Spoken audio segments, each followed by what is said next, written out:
Bonjour mes chers téléspectateurs et merci de nous recevoir. Nous sommes aujourd'hui avec Monsieur Mamadou Sy Albert, analyste politique et auteur du livre ou bien de l'ouvrage Comment sortir des crises du présidentialisme importé, dans le cadre de l'entretien qui vise à revisiter les idées clés de son ouvrage à la lumière du contexte politique actuel, notamment après 14 mois de gouvernance du duo Diomaye Faye, Ousmane Sonko. Avec lui, nous reviendrons sur ces moments clés, mais également sur l'actualité politique. Bonjour, Monsieur Albert. Merci infiniment. Toute ma reconnaissance. Ça fait longtemps qu'on n'a pas eu d'entretien, mais merci vraiment. Je suis très ravi de participer à cet entretien. En tout cas, le plaisir est également partagé. Alors, comme je l'ai dit, nous allons commencer par l'ouvrage Comment sortir des crises du présidentialisme importé. Alors, Monsieur Albert, qu'est-ce qui vous a réellement motivé ou poussé à écrire cet ouvrage? Ce qui m'a motivé, c'est un souci de comprendre l'histoire du Sénégal, que l'histoire du Sénégal est marquée très fortement par un régime présidentialiste qui a été mis en place par le premier président du Sénégal, Léopold Sédar Senghor. Et ce modèle de gouvernance a eu des crises sous le président Senghor avec Mamadou Dia. On a eu des crises avec Abdou Diouf, on a eu des crises avec Macky Sall et des crises avec Abdoulaye Wade. Donc 4 présidents qui se succèdent avec le même modèle de gouvernance, mais avec pratiquement les mêmes types de crises. C'était des crises cycliques. Donc ça devient un cycle de crise très permanent et qui déstabilise l'État. Donc ça, c'est vraiment la raison historique. L'actualité de l'époque, c'est l'actualité de Macky Sall. Après 2 mandats, le Sénégal entrait véritablement dans une crise institutionnelle à partir de 2019. Que pendant pratiquement 4 à 5 ans, 2021 jusqu'à 2024, la démocratie sénégalaise était devenue méconnaissable.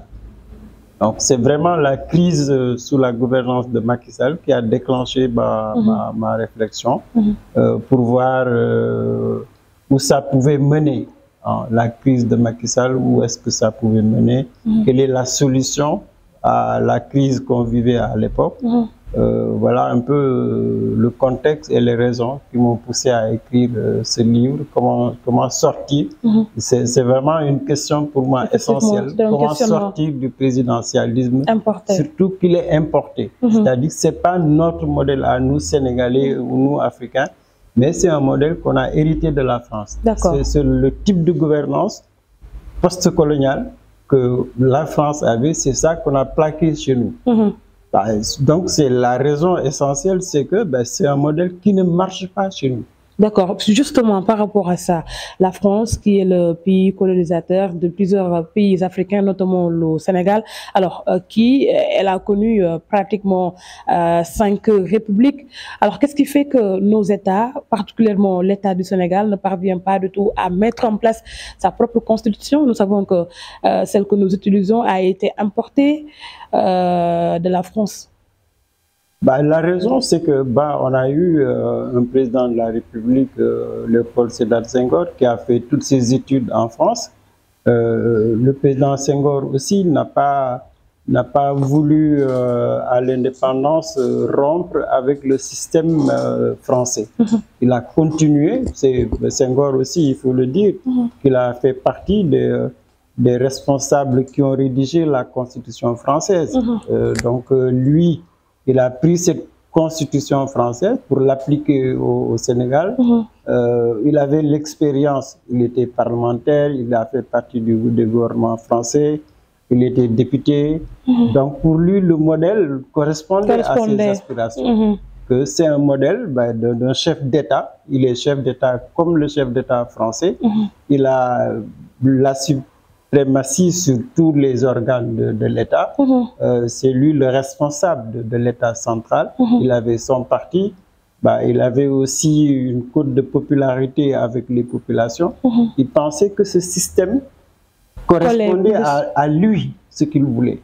Il ne voulait pas d'un régime comme Mamadou Dia, par exemple. Mamadou Dia était plus pour un régime semi-présidentialiste ou même parlementariste. Ce qui a déclenché la crise d'ailleurs. Voilà, lui ne voulait pas de ça. Il ne voulait pas partager ce pouvoir-là. Il voulait être un président roi, un président fort.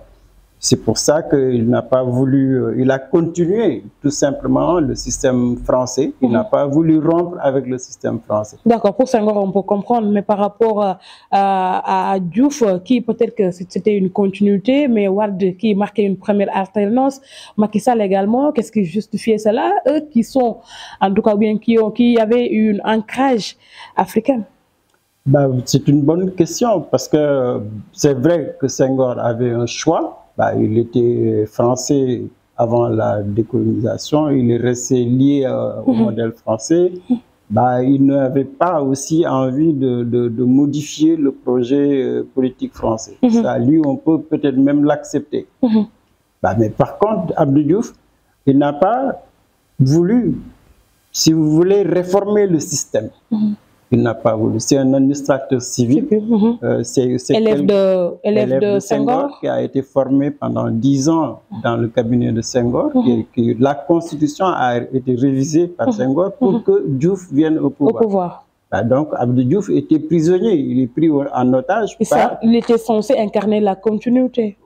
Voilà. Donc, c'est la continuité du régime. Abdou Diouf n'a pas cherché plus loin. Il a fait des réformes, c'est vrai. Il a révisé la Constitution, il a fait beaucoup de réformes dans l'administration, dans la justice, mais le socle, il ne l'a pas brisé. C'est le président qui est la clé de voûte des institutions. Abdoulaye Wade arrive au pouvoir, malgré l'alternance, lui, il n'a pas eu l'ambition pour faire une refondation du système politique. Il a plutôt orienté son action vers le développement. Il a fait, c'est vrai, des réajustements au niveau des lois, de la Constitution, mais il n'a pas remis le modèle. Effectivement, c'était toujours avec un présidentialisme hyper fort. Il n'a pas voulu toucher à ça, mais bon, avec Macky Sall, on pouvait espérer, parce que Macky Sall vient dans un contexte nouveau. Avant qu'il ne soit président de la République, lui, Macky Sall, il trouve les assises de l'opposition. Les assises de 2008-2009. Voilà. Et il a participé à ces assises. Pour arriver au palais, il a fallu le soutien de ceux qui ont organisé les assises, Moustapha Niasse, Tanor, les partis de gauche. Donc, la refondation était attendue de Macky Sall. C'est ça que les assises ont réellement mis en avant. Et pourtant, en 2013 également, il avait initié une commission nationale effectivement, pour réformer les institutions. Mais tu vas voir que quand Amadou Mokhtar Mbow dirige la commission nationale des réformes, Amadou Mokhtar Mbow, qui a présidé les assises, reconduit l'essentiel des propositions des assises. Mais la réaction de Macky Sall va être une réaction très négative en disant que moi, je ne vous ai pas demandé un projet de constitution. Donc, il a mis ce projet de réforme dans les tiroirs. Donc, il ne voulait pas du tout changer le régime présidentialiste. Ça, c'était clair. Il va faire une révision de la Constitution, mais il maintient le régime présidentialiste tel quel. D'accord. Il n'a pas donc, lui, voulu réellement réformer la Constitution. Et voilà, on a eu, après Senghor, après Diouf, après Wade, Macky Sall va vivre la même crise du régime présidentialiste. Une crise cyclique?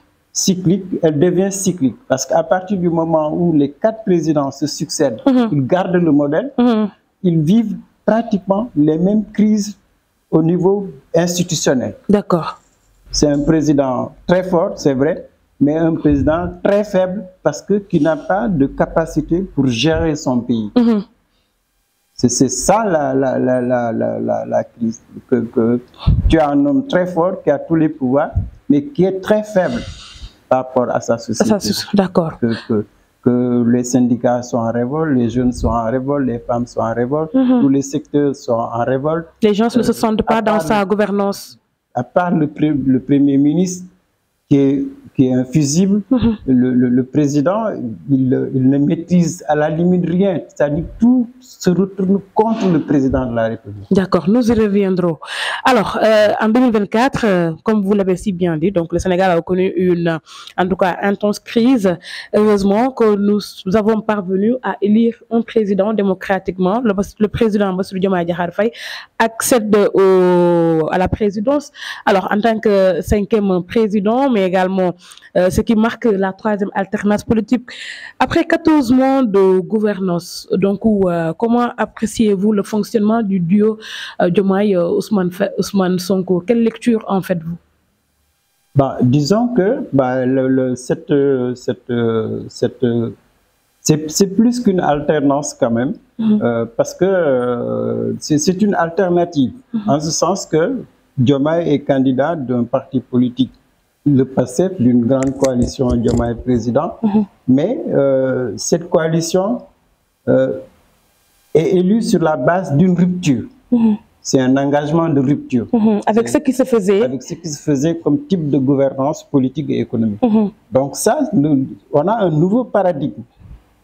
Il faut rompre avec le système classique. Rompre avec le système. C'est l'anti-système qui a gagné. D'accord. Donc ça, c'est une première dans l'histoire du Sénégal. Peut-on le qualifier comme une révolution? C'est une révolution sociale. C'est une alternative. D'accord. Jusque-là, on était entre l'alternance au présidentialisme. Mais là, on n'est plus dans le processus des alternances, on est dans un processus de rupture avec les alternances et le régime présidentiel classique. Donc c'est une révolution sociale, parce que c'est quand même les jeunes et les femmes qui l'ont porté au pouvoir. Effectivement. Ce n'est pas les partis classiques. Si tu regardes les électeurs, tous les grands partis ont voté contre Diomaye. Que le PS, le PDS, l'APR, les partis de gauche, tous ces partis qui ont construit le présidentialisme ont été battus par ce candidat de rupture. Donc sur le plan social, et au niveau en tout cas social, c'est une rupture de l'électorat. L'électorat rompt avec le système traditionnel, les partis classiques, les leaders classiques. On veut un changement de système. D'accord. Et ça, c'est une rupture avec le passé. Donc Sonko et Diomaye incarnent cette rupture pour le moment. Pour le moment, c'est important. Alors, c'était en tout cas une manière pour le peuple de dire que nous en avons marre. Il faut en tout cas se départir du système classique, mais également vivre quelque chose de nouveau à travers une révolution et autres. Alors, pensez-vous que Sonko et Diomaye sont toujours dans cette logique de rupture? Est-ce qu'ils se sont en tout cas départis des pratiques anciennes ou bien de nos anciens dirigeants? Disons que sur le plan formel, quand même, ils ont une vision, ils ont une stratégie, ils ont un agenda de transformation. Donc, sur le plan de l'option, des orientations, ils ont quand même une vision de rupture. Ça, c'est clair que c'est différent de ce qu'on a connu sous Macky Sall, Wade et autres. C'est-à-dire que la vision, c'est de remodeler, c'est de refonder le système. Et tu vois que la première action que Diomaye fait, c'est de se retirer de son poste de secrétaire général du PASTEF. Ce qu'on n'a jamais osé faire. Un président de la République, toujours, il voulait être chef de parti. Là, on lui dit que tu ne peux pas être chef de parti. Donc, on lui impose la rupture avec une des causes des crises cycliques, c'est justement le chef de parti qui dicte tout. Actuellement. Mais est-ce que réellement cela a eu un impact, du moins, ou aujourd'hui également, je pense que c'est pour la première fois qu'on a deux têtes super puissantes au sein de l'exécutif. Ousmane Sonko également qui incarne cette position de chef de parti, Diomaye cette position de chef de la nation, les deux également qui parlent le même langage. Est-ce que également on peut se dire qu'il y a réellement cette rupture qu'on se réclamait? Je pense qu'en tout cas, sur le plan institutionnel, il y a une rupture parce que Diomaye n'est plus chef de parti. Sur la forme. Deuxièmement, son premier ministre, c'est lui le chef politique. On n'a jamais eu ce schéma. Ouais. Un chef de gouvernement aussi fort que Ousmane Sonko, on l'a jamais eu. C'est ce qui voulait se produire entre Senghor et Dia, malheureusement, qui a Maintenant, malheureusement, on a empêché Ousmane Sonko d'être candidat. Ousmane Sonko, c'est lui qui devrait être président de la République. Mais par les hasards de l'histoire, il a choisi. On a un nouveau modèle qu'on n'avait pas prévu. On n'a jamais prévu ça. Où le chef du gouvernement incarne le chef du parti. Le chef du parti et même le chef du président de la République. Ouais. Donc, on est dans un schéma nouveau. Une situation inédite. Inédite, ce qui fait que ils ont rompu avec le système, mais ils ont des problèmes. Parce que c'est nouveau. C'est nouveau. Ils ne savent pas comment ça devrait fonctionner. L'adaptation. L'adaptation. C'est pour ça que Diomaye dit, première rupture quand il s'est retiré, c'est de dire que je donne plus de pouvoir à mon Premier ministre.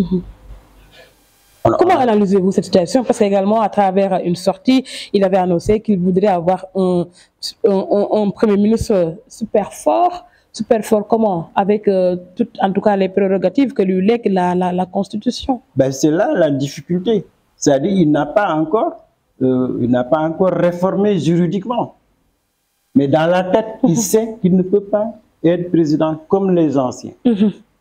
Dans la tête. Effectivement. Mais dans la vie courante, tant que tu ne changes pas la Constitution, tu as tous les pouvoirs.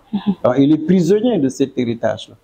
Mais politiquement, il s'est libéré en disant que je vais donner plus de pouvoir à mon Premier ministre. Que je vais même me battre pour que mon Premier ministre soit président, le futur président de la République du Sénégal. Donc, il est dans une logique de décentraliser son pouvoir. Mais la difficulté, c'est que juridiquement, ce n'est pas fondé. C'est pas fondé. Si tu ne révises pas la Constitution, vous allez faire croire aux gens que vous avez modifié le régime présidentiel, mais juridiquement, vous ne l'avez pas encore En tout cas, il avait annoncé qu'il allait dans le sens d'une révision constitutionnelle. C'est ça qu'il doit faire, s'il ne veut pas avoir de problème dans les 3 ans à venir. Est-ce que les problèmes n'ont pas du tout débuté? Parce qu'actuellement, le débat récurrent, c'est que certains pensent qu'il y a une crise institutionnelle entre les deux têtes de l'exécutif. Est-ce que ce n'est pas cette situation inédite qui, en tout cas, amène certains analystes ou observateurs à croire qu'il y a une, en tout cas, divergence entre ces deux? Non, il n'y a pas encore de crise institutionnelle. On n'est pas... Pas à travers les discours, les sorties? Non. Notamment avec celui d'Ousmane Sonko. Ce qui les lie, justement, c'est ça la révolution. La révolution, elle est en marche. Ni Sonko, ni Diomaye ne peuvent arrêter la révolution. Par exemple, le président de la République parle. Le lendemain, les militants du PASTEF lui disent que nous, on n'est pas d'accord avec toi. On n'a jamais vu. On n'a jamais vu. Les responsables qui sont dans le gouvernement... Le Premier ministre également qui lui dit de prendre tes responsabilités. Le Premier ministre qui dit que, président, ce qu'on fait, c'est bien, mais c'est mieux si tu prenais plus de responsabilités. Ça veut dire que... On n'a jamais vécu cette situation. Non, parce que les gens se sont libérés, les gens donnent leur avis, c'est les citoyens qui s'expriment. Maintenant, le risque, si le président n'écoute ni son Premier ministre, ni son parti, ni ses électeurs, mais là, tu risques d'avoir une crise de confiance. Si Diomaye ne corrige pas dans le sens voulu par Sonko, ses partisans, il aura une crise de confiance. Parce qu'actuellement, le débat se pose. Aujourd'hui, dans votre ouvrage, donc j'ai un peu lu par rapport aux crises, en tout cas, qui peuvent affecter le système présidentialisme, notamment les crises internes et externes. Aujourd'hui, ce qui se passe avec le parti PASTEF qui, aujourd'hui, présente deux têtes, Ousmane Sonko, qui, en tout cas, les militants vouent un respect et considération, plus que Diomaye l'aurait mérité. Ne pensez-vous pas que dans cette dynamique, il risquerait vraiment d'avoir cette fissure? Non, c'est possible. C'est possible. La crise interne, tous les germes d'une crise interne sont remplis. À partir du moment où il y a une approche du président, une approche du Premier ministre différente, on est dans une dualité d'approche. Si vous avez le parti également qui ne suit pas entièrement le président, tu as un autre facteur de crise. Le parti, dans sa globalité, soutient plus le Premier ministre que le président. Donc, on est dans une situation qui peut produire une crise de confiance.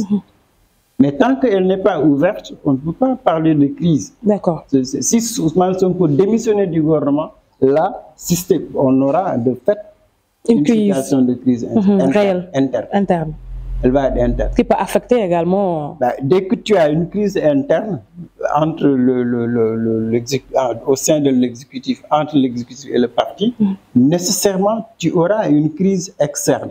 La crise externe, c'est, par exemple, on le voit, tous les syndicats sont en ordre de bataille. Bien sûr.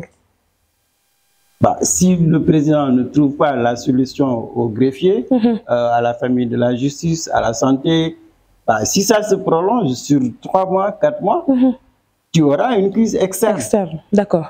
C'est la combinaison des deux maintenant qui peut être fatale au président, effectivement. Que les crises externes et les crises internes. C'est ça qu'il doit éviter. D'accord. Que dès qu'il y a jonction ou articulation entre une crise interne et une crise externe, le président est affaibli. D'accord. Le régime va être obligé de trouver un second souffle. D'accord. C'est ça la crise. Quand c'est cyclique, ça veut dire que c'est Diomaye qui doit réfléchir comment il doit se repositionner. Senghor avait trouvé sa solution, c'est d'emprisonner. Mais est-ce que ce sera facile du moment où il a été porté? Il est porté à la présidentielle par Ousmane Sonko. Aujourd'hui, Ousmane Sonko l'a rappelé que c'est théoriquement lui le chef, en tout cas de la majorité parlementaire, également le chef du parti. Ousmane Sonko incarne plus de pouvoir que Diomaye. Est-ce que Diomaye est dans une situation où vraiment il peut trouver une issue pour au moins essayer de reprendre les choses en main? Disons qu'il a quand même une première carte. C'est que il faut qu'il comprenne qu'il n'est plus dans le système présidentialiste. Dans le système présidentialiste, c'est le président en loi qui tranche, qui choisit.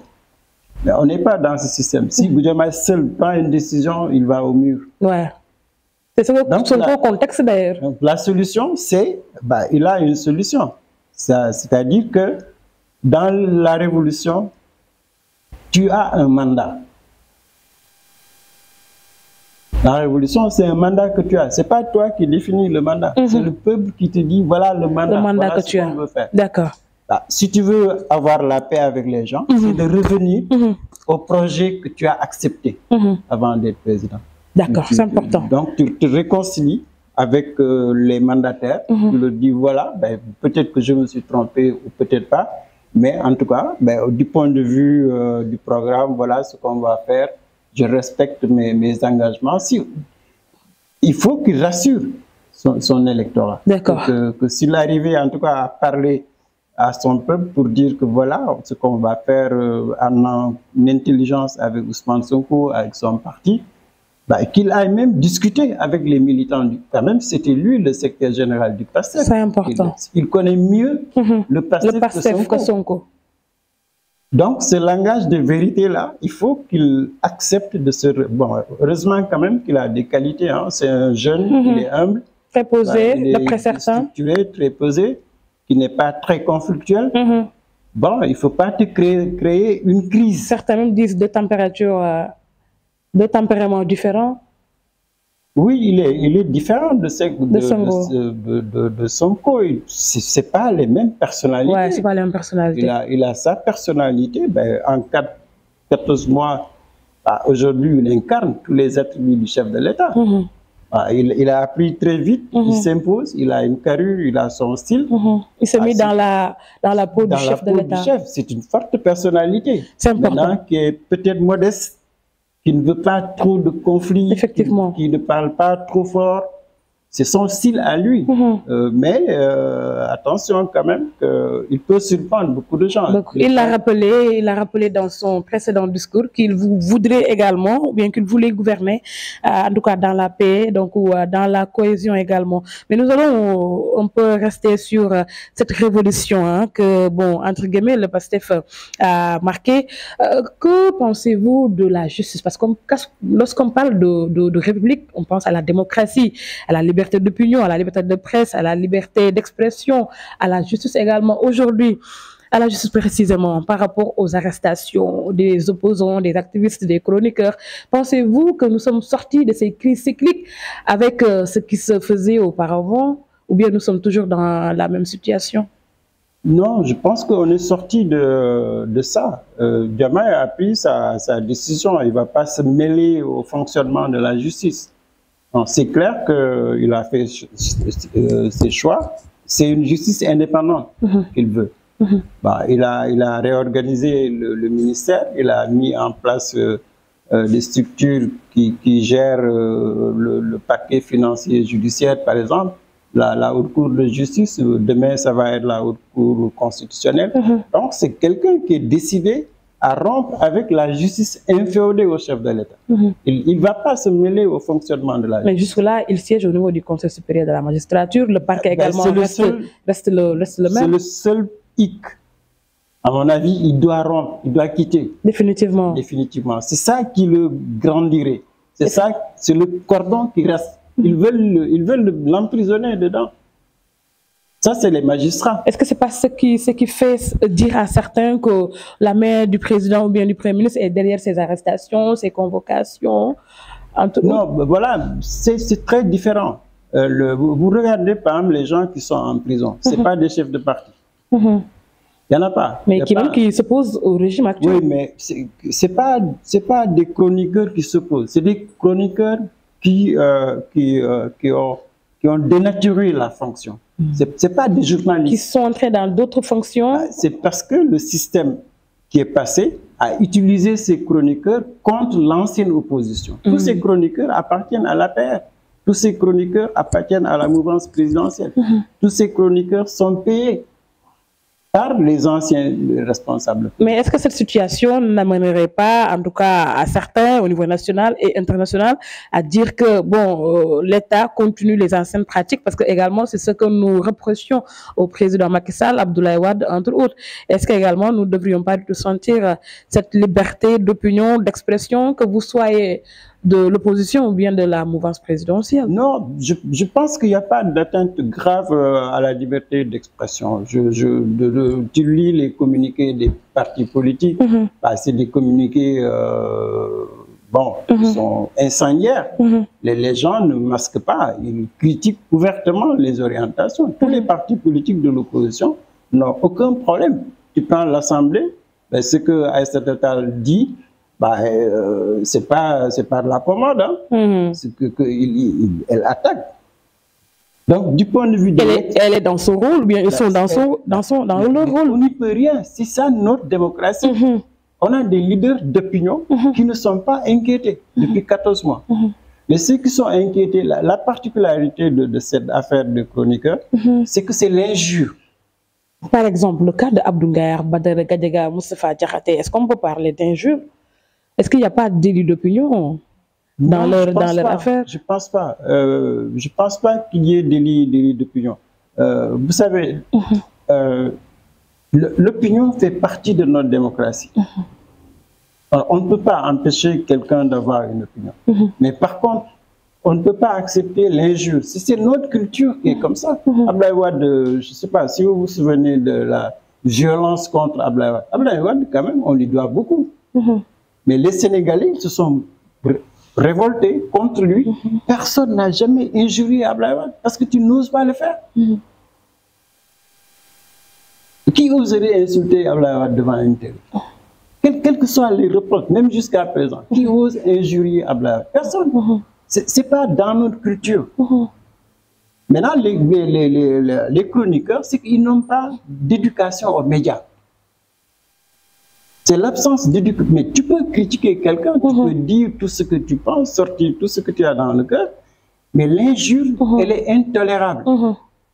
Ce n'est pas une liberté. D'accord. Mais justement, là-dessus, parce qu'il y a également certains qui fustigent le fait que, bon, certains pensent qu'il y a une justice à deux vitesses, parce que lorsqu'il s'agit du camp présidentiel, tu peux insulter, tu peux critiquer, dénigrer, alors tu ne seras pas du tout inquiété, alors que si c'est en tout cas un citoyen extérieur du parti ou bien de la mouvance, donc facilement le procureur s'autosaisit, ou bien en tout cas il y a cette convocation qui tape à ta porte. Alors à ce niveau, est-ce que bon, il n'y a pas lieu de refonder le système judiciaire afin qu'il puisse véritablement être indépendant et conforme aux aspirations de la population? Non, moi je crois que la justice, elle va être indépendante, de gré ou de force. Bon, mais maintenant, il faut aussi prendre en compte qu'aujourd'hui, les magistrats qu'on a, ce n'est plus les anciens magistrats. Ils veulent leur indépendance. La justice veut sa liberté, veut son indépendance. Il ne faut pas que les gens croient que nos magistrats et les juges, la famille judiciaire, c'est des bénis oui-oui. Ils ont vécu quelque chose de dramatique sous Macky Sall. On a inféodé la justice en fonction des intérêts du pouvoir. Mais cette justice-là, elle ne va pas l'accepter pour Diomaye. Donc, ce que tu appelles les libertés, là, moi je suis sûr et certain, même les gens du PASTEF, s'ils font les idiots comme les autres, ils iront en prison. Parce que cette justice-là, elle ne va pas se soumettre au PASTEF ou au président ou au premier ministre. On le voit déjà. Le ministre de la Justice que tu as, il l'a rappelé. Je pense que même les présidents, en tout cas, n'oseraient pas lui dire fais ça. C'est important. C'est important. Alors, très intéressant. Nous allons terminer par un point qui me semble également être pertinent. Aujourd'hui, la diplomatie sénégalaise, les gens s'en parlent. Que pensez-vous réellement de la diplomatie sous également la magistère de Sonko et Diomaye? Là, c'est intéressant qu'on est dans un changement de paradigme. Là, comme on disait tout à l'heure, le régime présidentialiste, il correspondait à une diplomatie. Cette diplomatie, elle était inféodée à la diplomatie française, à la diplomatie européenne. Mais là, on le voit, Diomaye n'a jamais fait de visite officielle en France depuis 14 mois. Pourquoi? Parce qu'ils pensent qu'il faut que notre diplomatie soit au service de l'intégration africaine. Donc là, tu changes complètement de paradigme. Mais il a eu à être évité par Macron. Oui, mais ça change. Donald Trump également. Oui, c'est ça. Il est allé en Chine également. Il faut avoir les deux pieds. Avoir une diplomatie qui est portée par l'intégration africaine, mais une diplomatie ouverte, diversifiée. C'est-à-dire que tu as la France reste partenaire du Sénégal. On est lié par quand même l'histoire, par nos intérêts, même au niveau humain. Combien de Sénégalais sont français? On est lié, ça, on n'y peut rien avec l'histoire entre les deux pays. Mais il faut diversifier. C'est important. Quand tu as par exemple la Chine, qui est quand même la puissance économique et financière après les États-Unis, le séjour du Premier ministre montre tout de suite qu'on a des chances d'avoir des investisseurs chinois. C'est important. De paradigme, en ce sens que le Sénégal n'est plus la chasse gardée de qui que ce soit. On est souverain. On est souverain. C'est ça, la souveraineté. On est indépendant. On est indépendant, on développe, nous, notre potentiel économique. On s'intègre. Un partenariat gagnant-gagnant. On diversifie. Mais c'est le modèle que tu as un peu partout. Même la France ne donne pas le temps. Le modèle français, il est français d'abord. Ensuite, il s'appuie sur l'Allemagne, qui a élargi aux autres pays européens. Mais la France de De Gaulle, c'est ce modèle-là, peut-être que nous cherchons nous aussi. On n'a jamais voulu qu'on soit autonome de la France. Mais pourtant, la France, si elle est France, c'est parce qu'elle a toujours été autonome. D'accord. Merci. En tout cas, c'est très intéressant, Monsieur Albert. Alors, une dernière question, peut-être. Quel message souhaiterez-vous adresser au président Bassirou Diomaye Diakhar Faye au regard de vos attentes, de vos analystes, mais également de la trajectoire politique du pays? En tout cas, pour ce qui concerne le président chef de l'État, je pense qu'il a pris la bonne direction, il a pris aussi la mesure de ses responsabilités. Bon, maintenant, le Sénégal est un pays très, très difficile. Je pense qu'il a quand même une disposition qui me semble importante, c'est un homme qui écoute, qui écoute beaucoup. Mais moi, si j'avais en tout cas un conseil, c'est qu'il faut y aller progressivement vers la rupture. Que la rupture, elle doit être progressive. Elle ne peut pas être brutale d'un coup.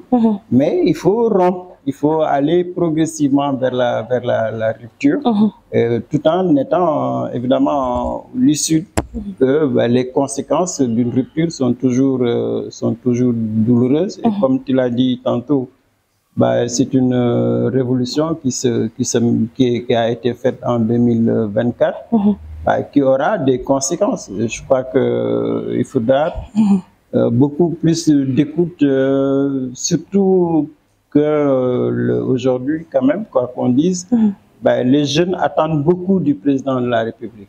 Il faut trouver quelque chose, il faut prendre une mesure forte en direction de cette jeunesse-là. C'est une situation très difficile, économiquement, socialement, mais jusqu'à présent, la demande des jeunes, elle n'est pas prise en charge. Et je crois que s'il y a un déclic qu'il doit faire, c'est vraiment en direction de cette jeunesse-là. Effectivement. Les jeunes ont besoin de retrouver régler les problèmes sociaux, les problèmes culturels, économiques, des mesures phares pour montrer que voilà ce que je vais faire en matière d'emploi des jeunes sur 1 an, 2 ans, 3 ans. Il faut qu'il y ait une orientation claire, une vision claire.